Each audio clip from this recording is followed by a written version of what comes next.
भीष्म पितामह ने गाय का अपहरण क्यों किया? यह महाभारत के एक महत्वपूर्ण प्रकरण में से एक है। इस घटना का गहरा सांस्कृतिक और धार्मिक महत्व है और इसके पीछे कई नैतिक और सामाजिक पहलू जुड़े हुए हैं।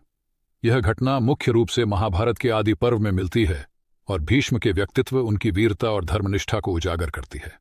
महाभारत में भीष्म पितामह का असली नाम देवव्रत था, जो कि हस्तिनापुर के राजा शांतनु और गंगा के पुत्र थे।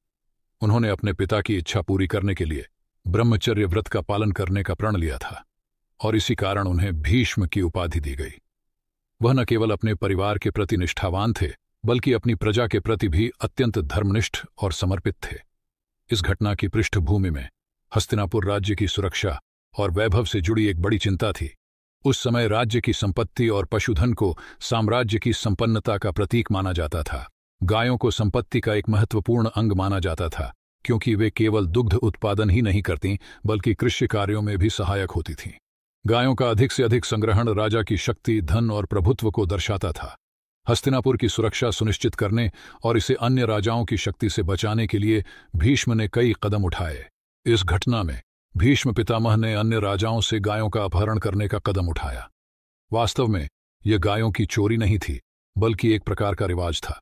उस समय राजा अपनी शक्ति और सामर्थ्य का प्रदर्शन करने के लिए अन्य राज्यों की संपत्ति पर कब्जा करते थे। इस संदर्भ में भीष्म पितामह ने गायों को हस्तिनापुर में लाकर यह सुनिश्चित किया कि उनका राज्य सबसे अधिक समृद्ध और सुरक्षित रहे।